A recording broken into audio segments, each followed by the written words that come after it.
Hey everybody, PSW60 here, back for the next generation of Turok Dinosaur Hunter.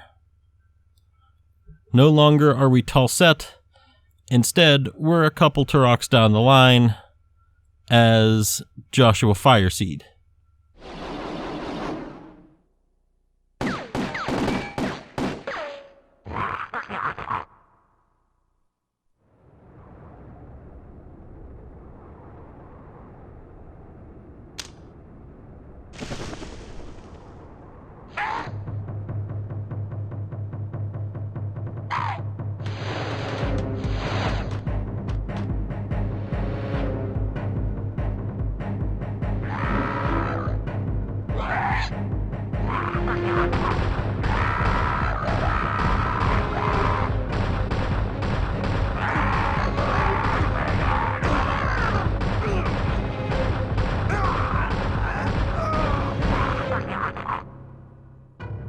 Welcome to Turok 2.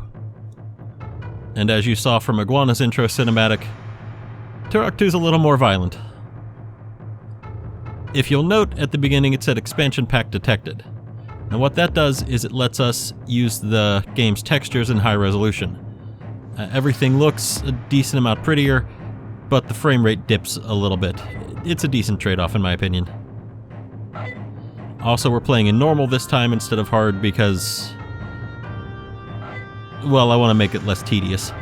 Let's see what's changed since Turok 1.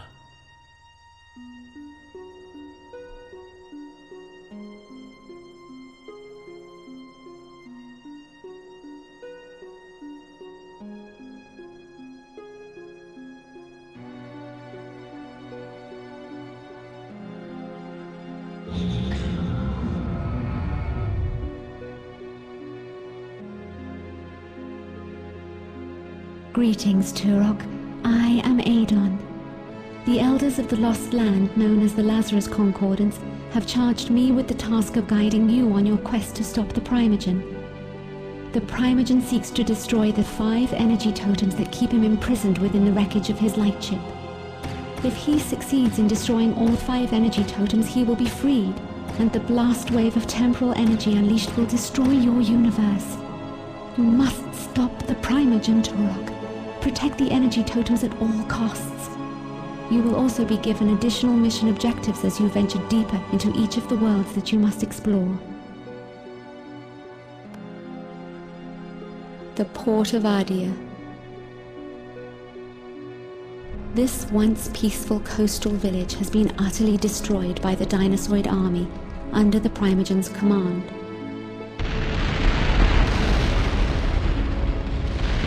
In the hills surrounding the city, the battle wages on as stragglers are hunted down ruthlessly. The Dinosauids are genetically engineered dinosaur hybrids. They are utterly evil and very dangerous.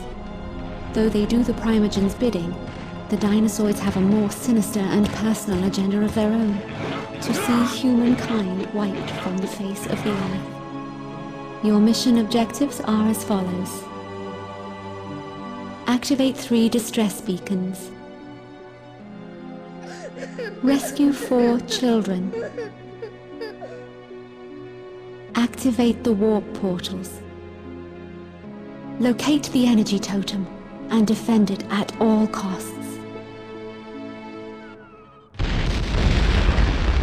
So welcome to the port of Adia. We're just kind of dumped into the middle of a war zone here as our resident alien, as in extraterrestrial, Adon had warned us about. Turok 2 plays pretty much like Turok 1. The life forces are switched to diamonds instead of triangles. Your oxygen is low. And Joshua Fireseed has a much smaller set of lungs than Tall Set did. But other than that, gameplay is fairly the same. You can see the first of our mission objectives up there in one of the distress beacons. So if we look around for a little bit, we might spy a way to activate it.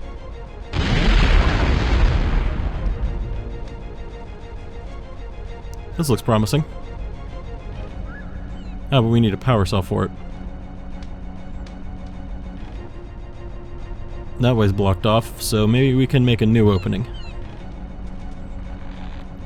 We start off Turok 2 much like we started off Turok 1, in that we get a melee weapon, which was the Talon, and we get a bow.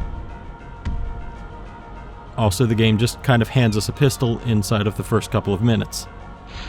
Now, as you can see, the auto map returns. It's less of a necessity.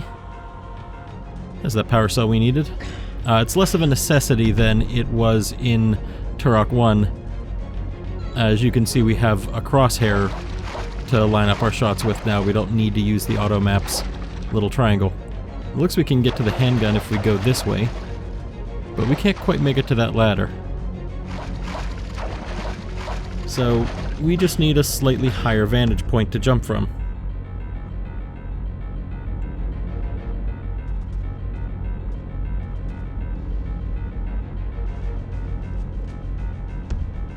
There we go. Pistol. Now, the pistol's a little bit better for this early game, as the damage on the bullets is pretty consistent compared to the bow. Activated. And once we activate the distress beacons, we can actually see them activated in the environment, which is kind of a nice touch. The reason why the pistol's a little more consistent is because each bullet does the same amount of damage relative to where you hit the enemies. There are differences in hit locations in Turok 2.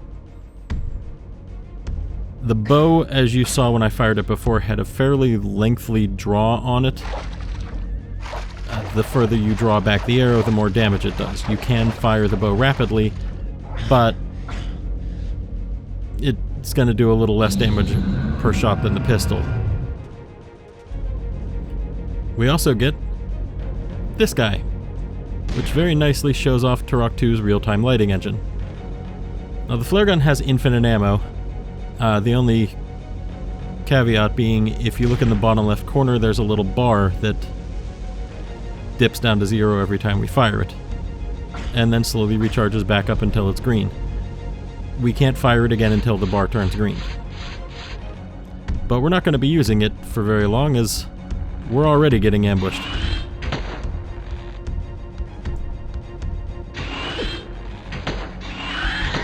One nice thing about the bow is you can pick up the arrows that you fire out of it.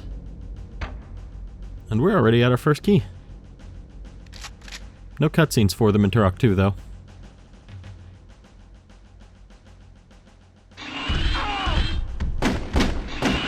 These guys are going to be one of the more common enemies for the first several levels. These are Raptoids. They're called as such because they're essentially genetically modified raptors. They're fast, they're agile. Most of their animations have them dodging around while they're attacking, so they're a little bit more difficult to hit. Simply because, well, that spinning attack that they do has them dip down to the left with each time they use it, meaning you have to compensate to shoot a little bit more to their left. Cousins of these Raptoids, and the only other dinosaur we're going to be seeing for a while is this guy. This is an entrail. Probably named as such because it has a digestive system. It's a genetically modified version of the T-Rex. They're bulkier, they hit harder, they actually have ranged attacks, and that one was guarding a fake doorway behind him.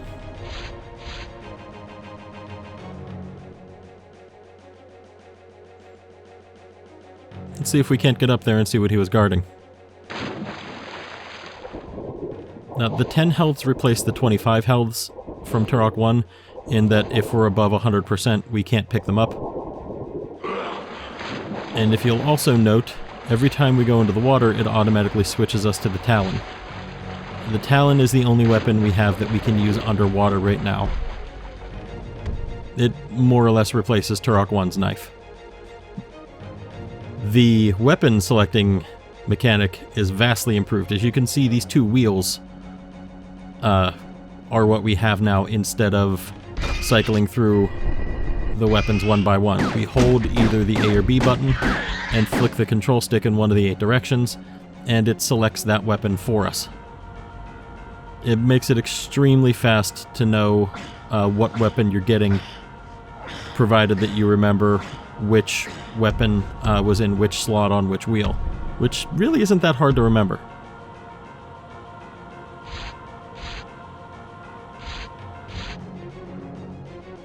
It looks like he was guarding a switch. We got another path to go over there, so let's hit the switch first and see what happens.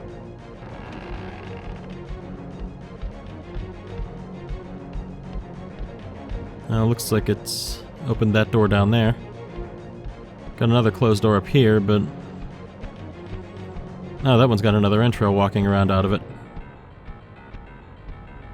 Now let's see what's in this other path up here before we jump down and say hey to him. Flashlight. Flashlight is a very helpful pickup in some of these smaller areas. As soon as you pick it up, it immediately starts to light up the area in front of you. It has a limited timer. You don't really get to use it, you just kind of... Turok! Okay. Thank you for that interesting sound clip. We're at our first child, and she's not unguarded, so let's just take out one of these guys quick. I don't think we're getting those arrows back, are we?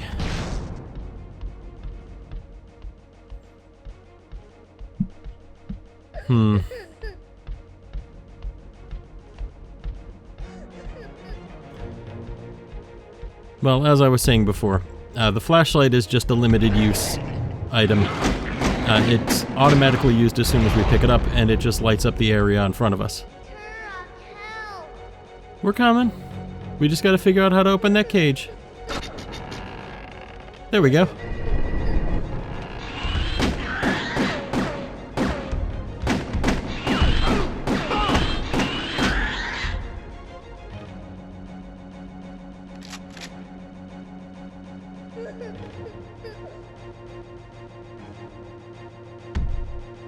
Don't cry.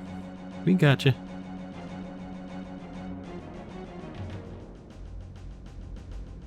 Come on with us. Child rescued. Thank you, Turok. Wow. You're welcome, little child.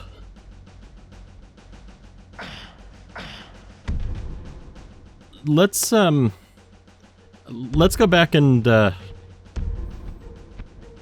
take out that genetically modified Tyrannosaurus, which is somehow less disturbing than the human child we just rescued.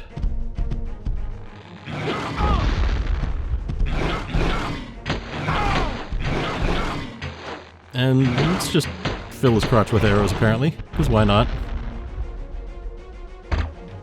Not really sure we want to pick those back up, but I'll just assume Turok wiped them off.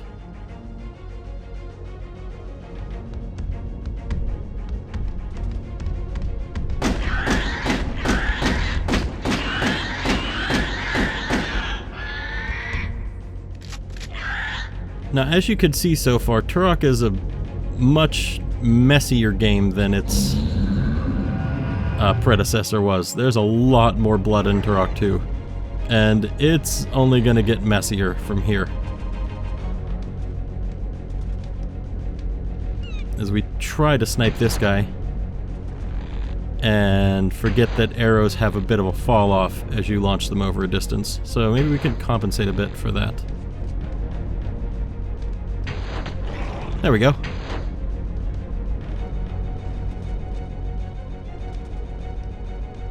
Considering that you can just pick back up any arrows that you fire, assuming you can reach them, there's really nothing wrong with just firing an arrow into a wall if you've already got it drawn back. You can just walk forward and pick it back up again.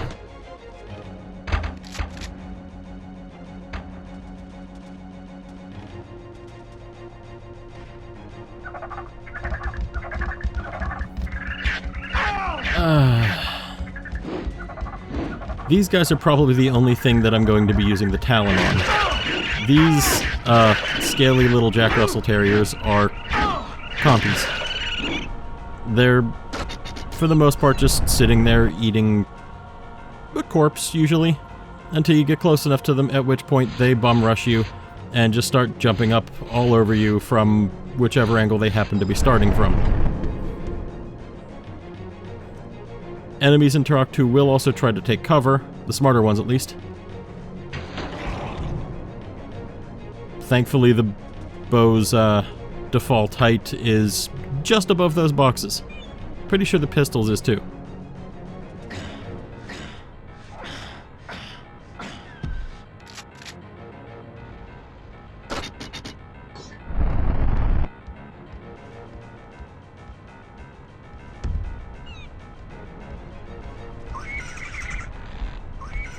Raptors are back as well, and I love the noise that they make in this game.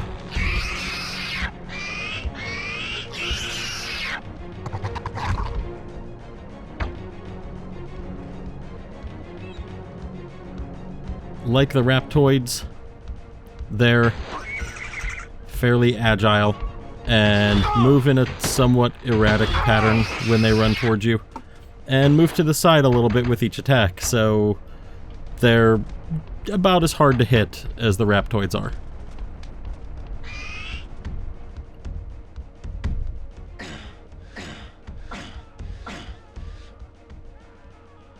Now, opening this switch, which is fairly easy to overlook, we can go back for a prize that you may have seen earlier.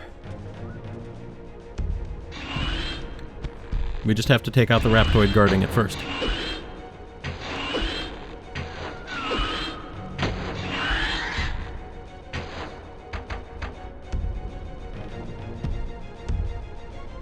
Maybe I can reach them? No? No. Oh well. It's only 2 arrows, we'll pick up more later. But first, let's pick up this Ultra Health. Just gotta jump down here, and then we can pretty easily jump up to it. Or I needed to jump directly to the Ultra Health from the balcony. No, that's not a huge problem. We're not too far away from walking back around to it.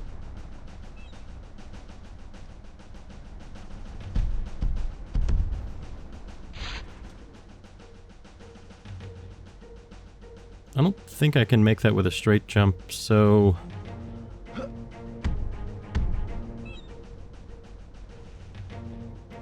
I'll just see you guys back when I pick the Ultra Health up finally. Ultra Health. There we go.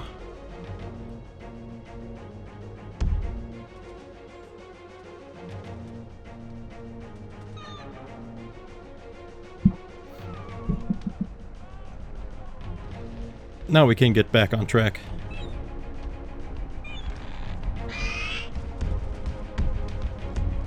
Now, as I had said before, Adon is an alien. I don't know if her race is related at all to the aliens that were in the first Turok, but Turok 2 does deal with aliens a lot more than Turok 1 did.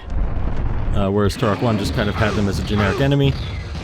Turok 2 has them as a bit more integral to the plot. Adon, who works for something called the Lazarus Concordance, I believe it was called, is having us track down the Primogen. And the Primogen, according to the game, just kind of woke up.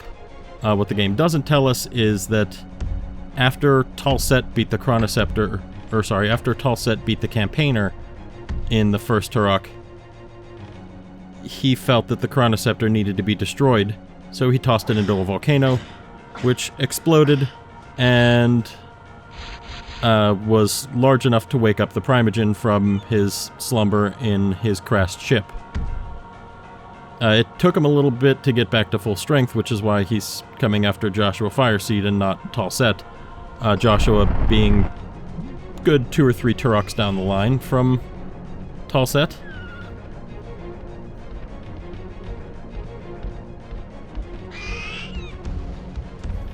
one thing to note is that Talset and I think maybe one other Turok that I could find are the only ones that are not directly part of the Fireseed clan.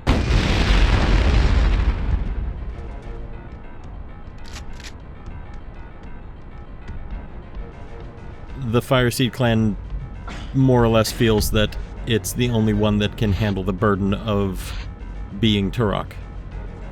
Now, as you saw there, if we see some explosive barrels that in an area that looks like we can take out part of the structure, a part of the environment rather, the environment will grant us a couple of pickups.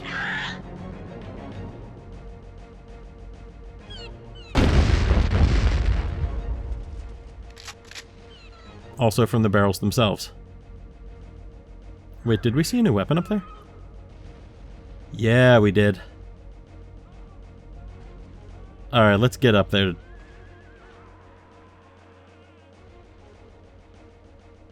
See if we can find our way.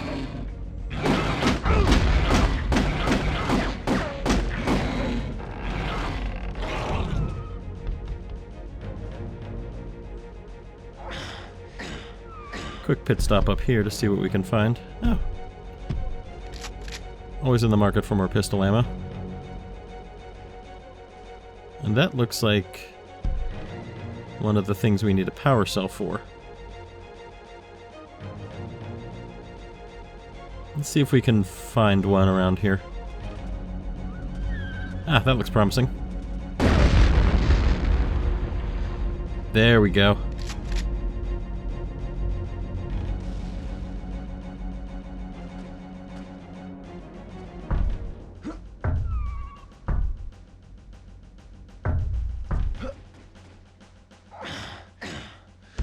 And once we put this in, Distress beacon activated. we can again see it in the environment.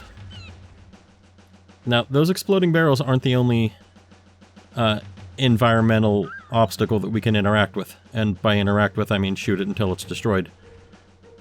Take these seagulls. They might just look like generic kind of background objects to give the port a little bit of life.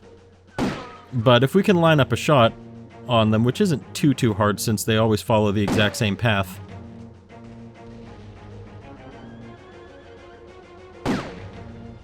Or I can just be a terrible shot. Maybe we can have better luck with the other seagull.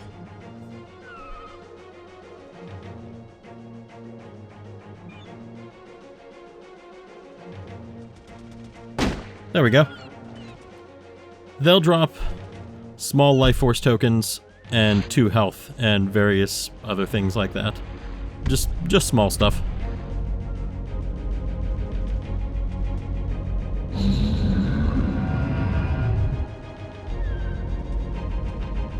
Oh, hello.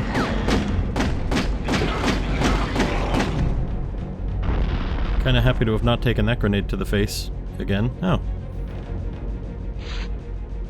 It also pays to turn around and look behind you every once in a while.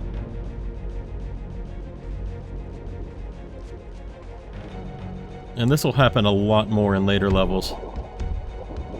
But the dinosaurs, raptoids in particular, can swim.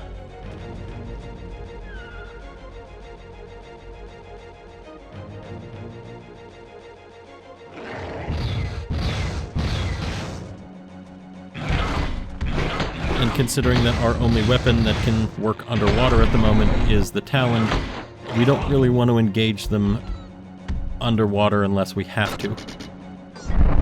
Currently, we don't have to.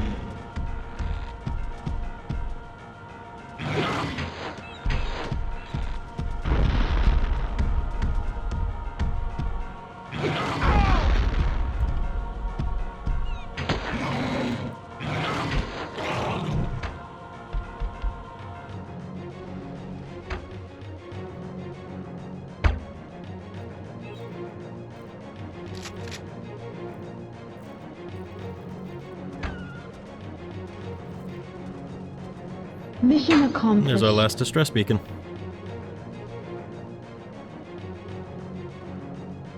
That was a pretty easy objective to finish.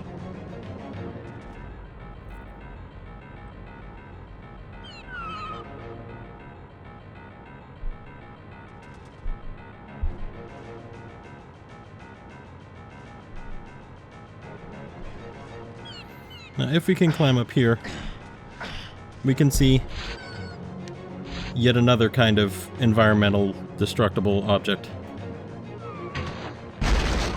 in these large crates.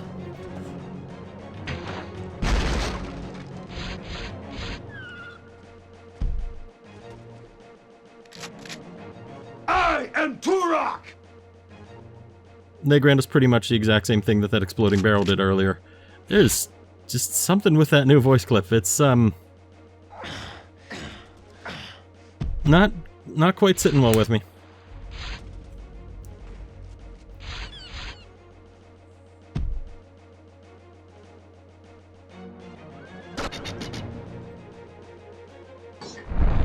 Hey, little guy.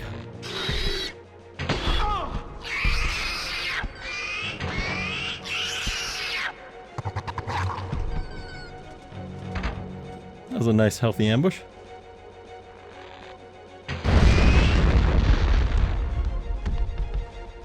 Raptoids will also roll out of the way to dodge your shots. They don't do this as often as just kind of serpentining toward you slightly. But they can do it.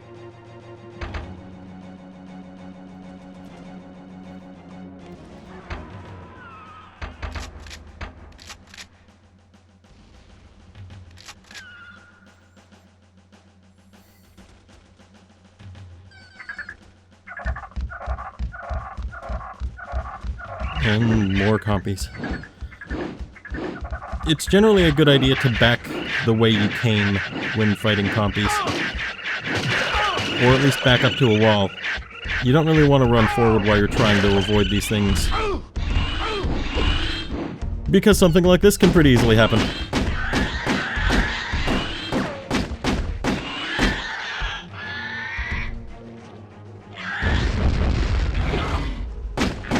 That was a pretty good headshot.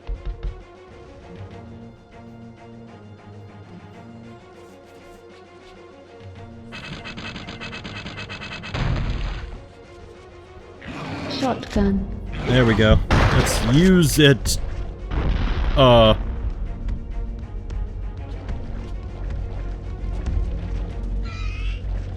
shotgun's gotten quite a bit of power since Turok 1. And that is one of the other main features of Turok 2, of location-specific damage. Not only can you get headshots against enemies, you can full-out remove heads and various other limbs on most of them. These are our save points. Greetings, Turok. How may I assist you? In Turok 2. Not only do you save in them, but we also have these health and ammo options. If we need them, we can pick health, which will refill our health back up to 100 for the current level. We can only use it once per level. And ammo will refill all of the ammo for all of our guns. Again, we can only use it once per level. For now, let's just save.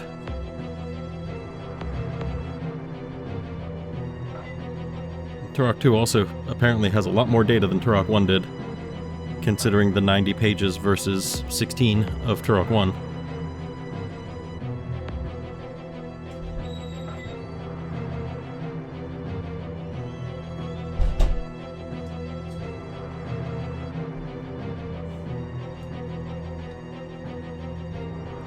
And with that, we'll continue the hunt next time.